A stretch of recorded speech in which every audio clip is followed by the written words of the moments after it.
know how we got to where we are, and what the impediments are to moving forward, and why those impediments exist. It just sort of, by having that little bit more holistic viewpoint of things, can kind of, I think, help us go forward. So that's the goal here. So first of all, for those who don't know me, I'm Doug Oldenburg, and GIF stands for Geophysical Inversion Facility. That's something that we started at UBC many years ago, and the goal of that was to try to develop technology and carry out research problems that would actually make geophysics much more useful. And throughout the decades, that's kind of been our persistent goal. Give us some geophysical data. What can you tell about the Earth that is important from that? And there's been just an absolute ton of exceptional students who have come through that. The latest crop, if you like, is Lindsay and Rowan, so that kind of sets the bar. And then Mauricio wasn't really part of GIF, but he was there all the time when we were doing this. And people like Eldad Haber, Martin Unsworth was there for a while, and Yago Lee. So people I think that you're perhaps connected with. So anyway, I want to kind of present a journey of that, which has some, I think, important implications for where we're going to go, and then kind of mention why it's time to change, and a couple of items to concentrate on. Oh, is there a... this is on iTunes. The old days, yes. So this is a slide. I'm going to talk about it a fair bit. It's got a lot of information on it, but we can summarize it, and it actually helps us kind of carry through some important themes. Excuse me. On this vertical axis, we've basically got different types of data or survey. So there's DC resistivity, IP for induced polarization, the gravity, magnetic problem, magnetotelluric natural sources, and this is frequency domain electromagnetics, and this is time domain electromagnetics, self-potential, MIP for magnetic induced polarization. And I've just lumped seismic down here at the bottom, Mauricio. It's the only part that we've actually worked on, but there are, of course, just a huge number of subdisciplines that you could go through with respect to the seismic stuff. Along this axis, we have time, starting at about 1975 up to the present. If you notice on here, I think the big things that strike you are like, okay, there's some vertical lines here. Okay, what's that? These lines and these boxes and these cubes are representations of whether that inversion problem is done in 1 dimension, is done in 2 dimensions, or 3. And there's such a big gap with respect to being able to solve a practical problem, whether you've got just a few transmitters or whether you have a lot of transmitters. And in geophysics, for the EM part especially, we take our transmitters up into the air. And so there's some boxes in here that you can see have a little bit of blue. Maybe that doesn't show up too much, but they're colored at the top, and that indicates that this experiment was done in the air. So this means, okay, I've solved a 1D problem for ground, and I can also solve it for air, which just basically means I got lots of sources. And we still don't have quite as much data as the seismic, but it's not uncommon to have 100,000 sources and locations of transmitters flying over a region, and you really want to get that full spectrum of information. So that's kind of the pieces of this slide. Just to kind of go back a little bit, I actually got my PhD at Scripps, Institution of Oceanography, and was mentored by 3 wonderful people. My immediate supervisor was Bob Parker, who, if you've ever read any of his stuff, you'll just kind of see how amazing the guy is. And the other two people were George Backus and Freeman Gilbert, who did some of the seminal work on geophysical inversion. And I think out of that group at Scripps really comes the base intellectual foundation and mathematical approach, how to view the problem, view the inverse problem when you're thinking about an underdetermined system, when you've got more parameters or more cells than you have data. And over the years, there's basically been two arms for inversion. There's either the deterministic arm, which I would argue really came from that Scripps group, and there's a Bayesian approach, which comes from a slightly different group. But those are the two base pillars. Everything that we do, because I was mentored by Bob Parker, is going to be in that deterministic approach, and that is really more what SimPEG is kind of geared to do too. So as far as jargon goes, that's where we are. Now,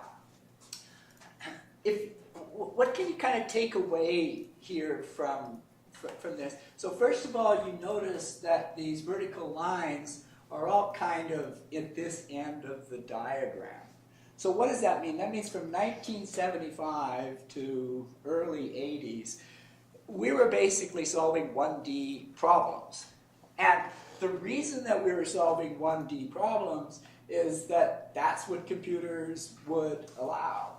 When I first came to UBC, we would have, I'd put a 1D DC resistivity inversion, set it going, put it in, overnight it would do one iteration, and come back the next morning and you'd kind of find a result. And that had maybe 50 layers in it, which actually at that time was considered to be pretty good size.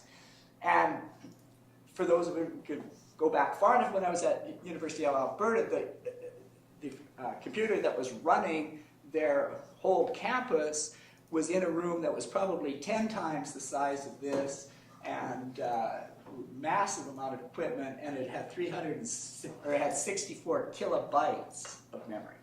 So you kind of get the idea that the problems that we're going to try to solve are really intimately connected, of course, with whatever we have for computing. Now, this region in here, sort of 1985.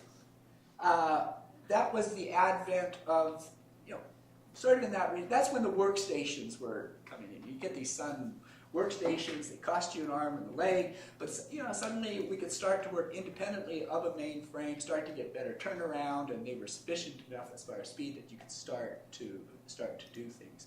So that then means that that's opening up towards 2D problems. So in 1D we could do maybe 150 parameters, right? Just going to 2D means that, okay, I've got 150 by 150, so it's a big scale jump here. But that's where that kind of allowed us to go. The other thing that actually is perhaps interesting about this is you notice that these guys aren't all staggered on the same line. And the reason for that is that there are certain problems that are easier than others. For instance, like a 1D DC resistivity problem is a lot easier than a 1D time domain EM problem. So there's a little bit of a progression there. We're going to see that also through here. So we got the workstation, and British Columbia was actually quite amazing. At that time they said, really, what we need to do is develop technology as a province. And we're going to put some money aside, and we're just going to provide it to researchers who want to develop technology, and in particular, get a relationship between the university and the industry.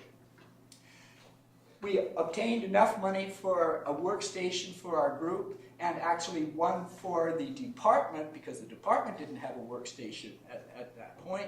And that actually gave us our first interconnected piece within the University of British Columbia.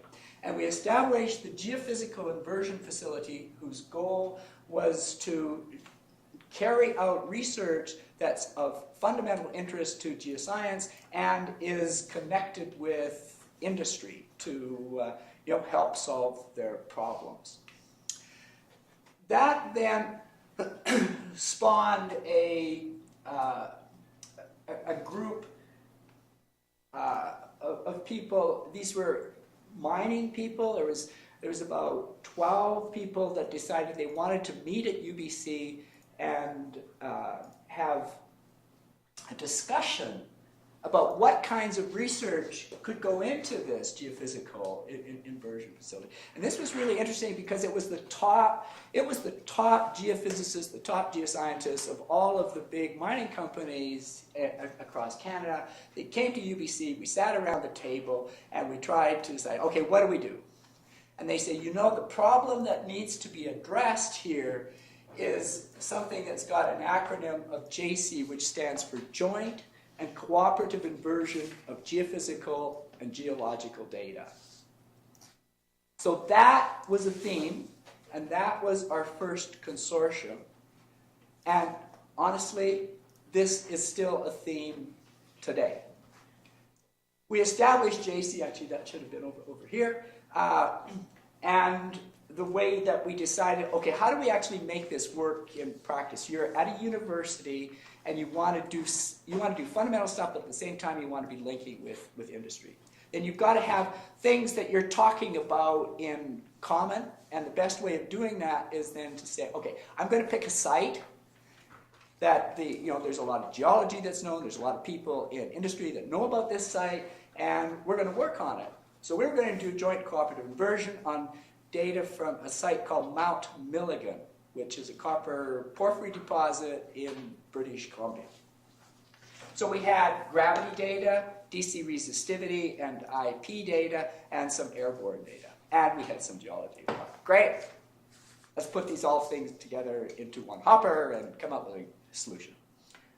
The first thing, and this was a bit of a realization, is before you do joint or cooperative inversion, you might just want to check to make sure you can do any individual inversion.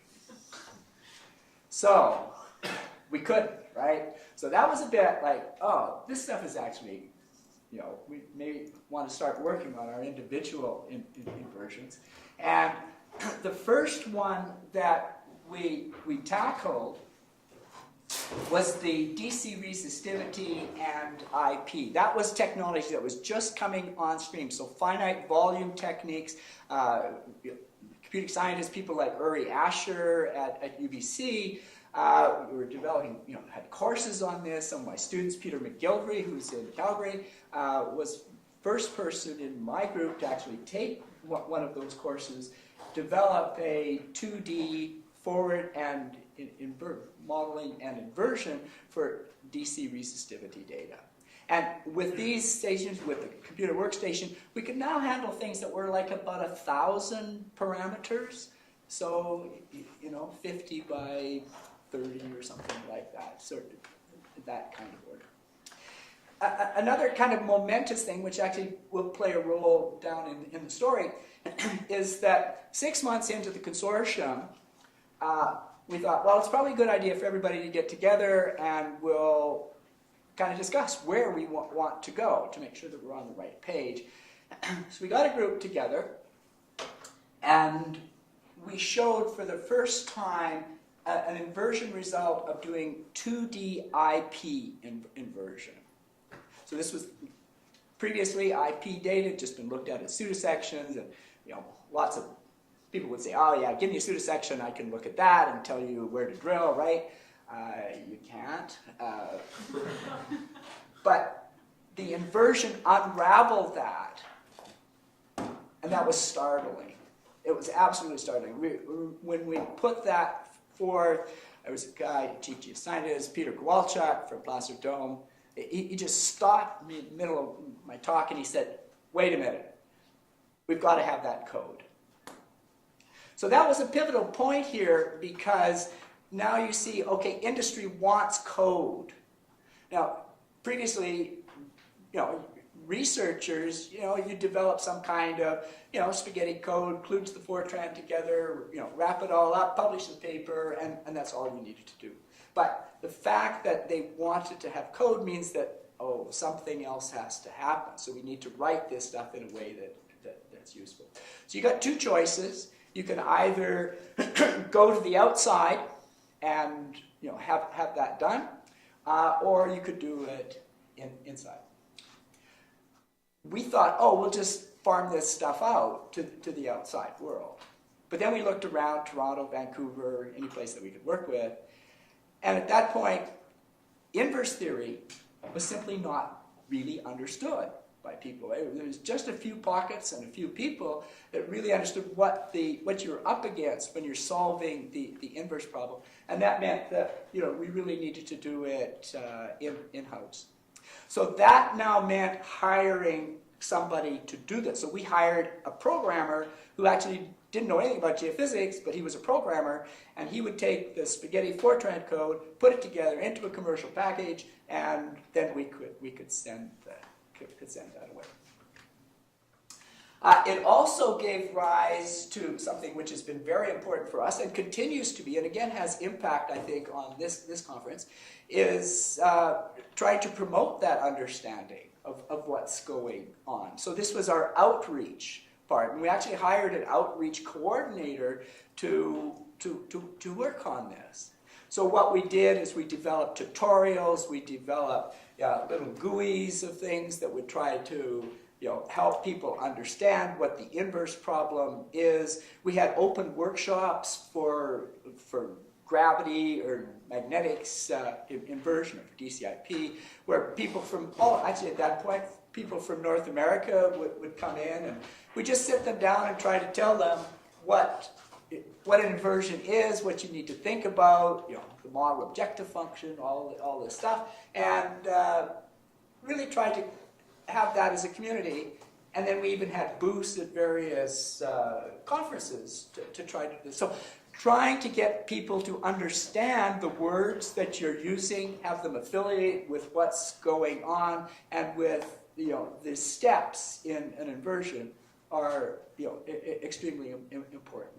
So that is kind of the state that we're up in here. Actually, you notice that from the 3D boxes, it's things like the magnetics. These are the first 3D inversion algorithms that are really out from the point of view of what we've done. And you've got magnetics and gravity. Those are potential fields, so they're easier to solve. You can use an integral equation technique.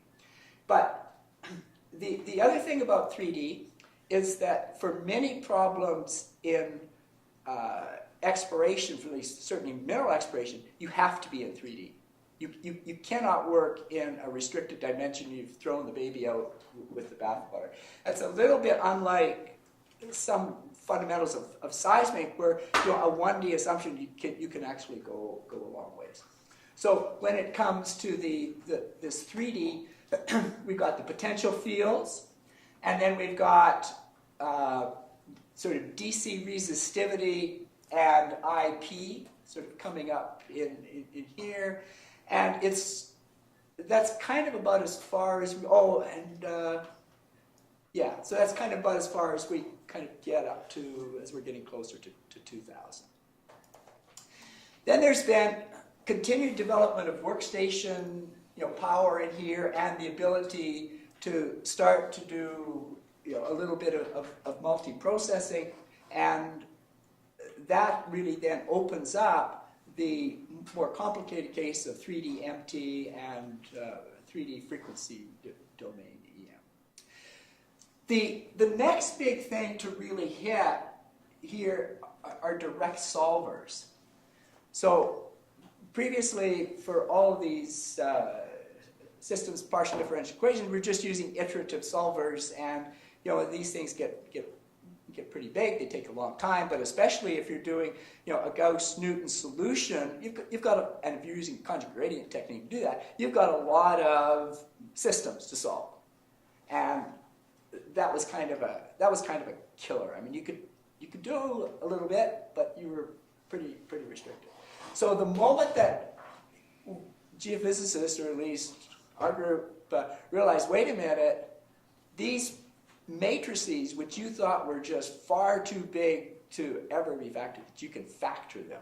And the mumps came along, the paradisios came along, and that allowed us to tackle these really higher end problems of time domain EM, even on the ground, and then especially later on, time domain EM in the air.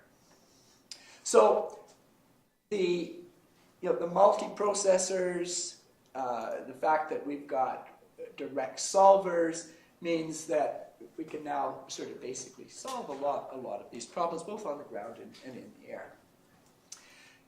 If we come back to what I was talking about earlier, has to do with this thing here, which we call GIF tools, which is basically, this is a software environment that just allows a user to bring in any of these codes and work with it, and also, importantly, geologic information. Because it was still realized at this point, we haven't solved the problem that we set out to do 20 years ago. We're still working on this, and companies would have codes that they could run, but you didn't have enough flexibility to put in that kind of information that you really want. So you need to be able to import a geologic map, you need to cross sections, drill hole information. Somehow all of that stuff has to be available, has to be able to incorporate it into your software development. So that's where GIF tools was, and that's a 4-year consortium research project that is just now wrapping up. At the end of this, there's something called the DISC. This is for 2017. I'm on behalf of the SEG. I'm going to go around various places and give a short course on geophysical electromagnetics, fundamentals, and applications. So that is designed to be an educational kind of thing, both for the serious professionals as well as perhaps even non-professionals. And that is kind of opening up now how the forward simulations and inversion is being done. It's also opening up what the fundamentals of electromagnetics are. How do you understand electromagnetics? How do you tie it in with case histories that are environmental, exploration, or geotechnical? So we're kind of thinking about this, but the point I kind of wanted to summarize on this diagram is that you can really see the progression here. We've got the 1D earlier on. Some 1D problems are easier to solve than the others, and then gradually take them to air. We get 2D, right? And then we got some workstations. Maybe we can do 3D. Got some direct solvers that help. So all of these things, it's a progression. So we're kind of going along this line, and we're now at a point where we can basically invert, I think, virtually all the kinds, at least of non-seismic geophysical data that are collected, and get some kind of a three-dimensional description of the Earth and physical properties. Okay, so it's kind of like it's some sort of mission accomplished by the time we get here, but that opens up the question of okay, have you really solved the problem that you want to do, and what's next? Oops. So here's sort of my second slide. So I've only got 40. Okay, so this slide's also going to keep you awake because you've got to think about what's going on. First of all, this axis is time, and anything deviation up here is effort. Okay? So let's go back early in time, and you're a geoscientist here, and you've got a geoscience problem, right? 1D MT problem, 1D DC views too, right? Okay, so you can think about that, And then you say, oh yeah, I got a partial differential equation here, I better solve that. How do I do that? Well, okay. That's actually not too bad. You know. So I can, on this line here is kind of like the computational side. So here, on this line is representing the problem side, and this is the computational side. And the farther that these things differ, there's an amount of effort to go back from here to here. Because when you're solving a problem, you want to be on the geoscience side, right? And then, like, oh, rats, I got to solve it, right? So now you're down here developing an algorithm, and then you want to come back up here and say, well, how did I do? Great, so found what I'm looking for, right? So in the initial stages, we actually did pretty well, right along here. You know, people could come on, here's my geoscience problem, sure, I could compute it, and then go back, and that's all along, right? Excuse me. As time goes on, our problems are just getting more complicated. You know, especially as you increase dimensionality of these problems. So, you know, the 1D problem might be over here, 2D problem, well, you know, maybe you could do that. But, you know, now if you start to, you know, talk about, you know, a more complicated problem with, you know, a couple sets of partial differential equations, you know, you might be up here, and that's a long ways to go back down there. As an example, in this kind of thinking with the upper problem, where the reason I put multidisciplinary, you'll see a little bit of this throughout the day, is that the picture that you're looking at here, I'm not sure that you can really see it, it's an image of a kimberlite pipe in the slave province, so it's got diamonds in it. Right? And there's some units in here that have diamonds. There's other units here that, you know, are important just to understand what they are. These are different colors.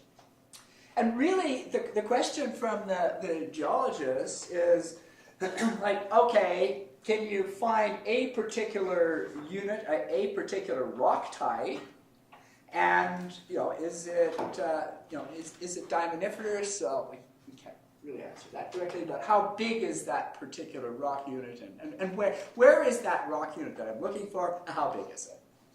Okay? So we've got this, I keep telling you, this amazing group of graduate students at UBC. We had these different kinds of data. We had gravity data, had magnetic data, we had airborne frequency domain data, we had airborne time domain data. You know, everybody partitioning themselves out into one or into groups to get three-dimensional images of that particular physical property.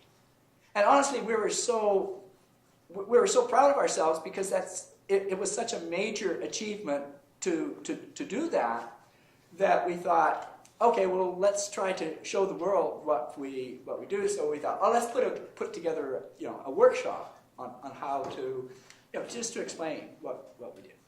So we did that. We put together a workshop, and we invited geologists, we invited the people who own the mines, we invited the MDRU people, we had people from the national labs that do physical property measurements, and we sat down and we tried to convey to them, what we found and what was important.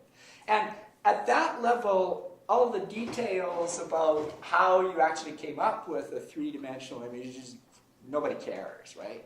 But what is important is that you have this ability to communicate up here when the word model has already been brought up, and so we need to be able to communicate to people like, okay, what are we talking about with the model, and what are we actually getting out here? Physical properties. We need to be able to convey information about that, and you also need to be able to have these images, 3D volumes that you can slice and dice in various ways, and also to use that to promote interaction. A geologist sitting out there has no idea doesn't care what differential equation you're doing, but actually is, okay, does this particular unit, is that extending down through there or not? So we need to be able to communicate what we're doing, and that's why this picture is up here. The picture down here has to do with what's going on here. And there's a couple of really important points. I want to come back to what I said earlier when we decided to make commercial code, and that was that we got a programmer. And our programs are distributed in Fortran. And a graduate student up here, if he wants to do something, he's got this code that kind of does something, but he wants to change it. The code is illegible to him. Probably doesn't even know Fortran anymore. And how do you interact here? Well, you've got to interact by first talking to a programmer, trying to convey to him, is that my time? I'm just looking. Convey to him what's needed, hope for a change, and then get going. I mean, you can see how incredibly inefficient that is. The other thing is, even if this person is starting from scratch to build his own code in Julia or Python or whatever it is, if you're talking about a 3D EM problem, there is a lot of base work that you need to do just to get up so that you're kind of at some playing field that you can actually start to do something that you'd consider to be sort of state of the art. And if you're always starting from here, there's a year, there's 2 years, there's 3 years. Yeah, you're spending 3 years and you're just getting to the point where you can start to think about your problem. So clearly that doesn't work, right? So we can see that there's a couple of different kinds of things that are going on here. This ability to communicate, to work with people in multi-disciplines, and to somehow reduce that effort that's required to go from this curve to that curve. And with that, and I think these are things that if at this particular workshop we can kind of make some progress on this, then I think it's helped two really, really big problems. So what do we want to do? If we think about these, the larger scale Earth problems, multidisciplinary, we've got this issue about language, so that we somehow define our words and so that we know what we're talking about, certainly to people outside the field, but actually also to people inside the field. If you've got groups that are working on trying to solve a particular problem, they need to have the same words and understand exactly what those are. And then we need those communication tools that allow geoscientists to cooperate. So those are the visualization tools that go on. Those are the interactive documents that both could kind of contribute to, and just kind of grease these wheels a little bit here so that everybody's on the same page and we can communicate, and then that can greatly speed that up. The second element, again, which we'll see time and time again, and Lindsay's already alluded to it because it was kind of came up last year, is that how do we reduce that barrier to entrance of the software? Well, some kind of an open source framework, right? So that, if on this going up this curve, all the stuff in here is available to somebody, right? Then he could start his plank right here, and he just needs to go up here, right? So to be able to have access to software that's readable, that's understandable, that's written in a particular fashion, so that you know easily what is going on and how to launch yourself from that. That's absolutely huge. And so having that in some kind of an open source framework is really good. The one thing I didn't mention, and I should have, this business of putting having code open source, from my perspective in coming through GIF and interacting with the companies, that commercial software we developed has got a lot of worth to it. So it's a commercial code that you could, license out and bring some money, which we have, back to the lab, so that facilitated that. The other is that is a technological advantage that you have. You can solve a problem that somebody else can't do, right? And that means that you can get funds, you can do things, you can write papers, by exposing those, by just providing those out into the open source, you're leaving yourself vulnerable. And frankly, I come from a history of that.